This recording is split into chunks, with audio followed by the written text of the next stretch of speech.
নমস্কার। এই মুহূর্তে খুবই গুরুত্বপূর্ণ খবর। খুবই গুরুত্বপূর্ণ একটা বিজ্ঞপ্তি জারি করেছে West Bengal Board of Primary education. আবার নতুন করে যে কাউন্সেলিং হবে, সেই সেকেন্ড ফেজ কাউন্সেলিংয়ের নোটিশ কিন্তু জারি হয়ে গেছে। দেখতে পাচ্ছেন 27/2/2024 এইমাত্র নোটিফিকেশন করা হয়েছে।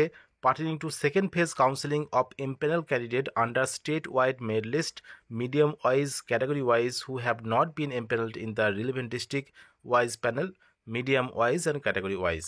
দেখতে পাচ্ছেন the pertains to the 2022 recruitment process. 2022-এর যে রিক্রুটমেন্ট প্রসেস, রিমেনিং ক্যান্ডিডেট যে ক্যান্ডিডেটগুলো এখনও কাউন্সেলিং হয়নি তাদের জন্য এই নোটিফিকেশন। দেখতে পাচ্ছেন যে second phase of state level counselling হবে এবং of candidate under state wide merit list অনুযায়ী কিন্তু হবে। যাদের ডিস্ট্রিক্ট ওয়াইজের নাম আসেনি এবং ফার্স্ট ফেজে কাউন্সেলিংয়ে নাম আসেনি তাদের কিন্তু সেকেন্ড ফেজ কাউন্সেলিং হবে।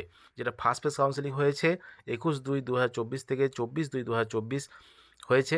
First phase counselling will be held on, তাহলে এখানে যেটা বলেছে যে 29/2/2024 from 12 noon onward in office of West Bengal Board of Primary Education located at Acharya Prafullachandra ভবন।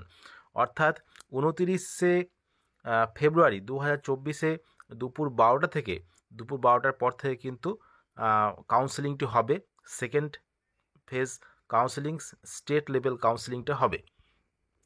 আর যে প্রয়োজনীয় ডকুমেন্টগুলো সেইগুলো কিন্তু এইভাবে নিয়ে যেতে হবে। এইভাবে দুটো দু সেট করে সেলফ অ্যাটেস্টেড ফটোকপি নিতে হবে এবং তার সঙ্গে সঙ্গে অবশ্যই অরিজিনাল কিন্তু নিয়ে যেতে হবে ডকুমেন্টের ক্ষেত্রে। দেখতে পাচ্ছেন West Bengal Board of Primary education secretary সই করা এই বিজ্ঞপ্তি। কাদের নাম আছে দেখে নেবেন, কারা সেকেন্ড ফেজ কাউন্সেলিংয়ে ডাক পেলেন 2022 রিক্রুটমেন্ট প্রসেসের। সবই কিন্তু একদিনে কিন্তু কাউন্সেলিংটা হবে বাদ বাকি রিমেনিং ক্যান্ডিডেটদের। দেখতে পাচ্ছেন যেগুলো নাম আছে তাদের কিন্তু প্রত্যেকের কাউন্সেলিং হবে। স্টেট লেভেলের যে কাউন্সেলিং সেই কাউন্সেলিংটা কিন্তু হবে।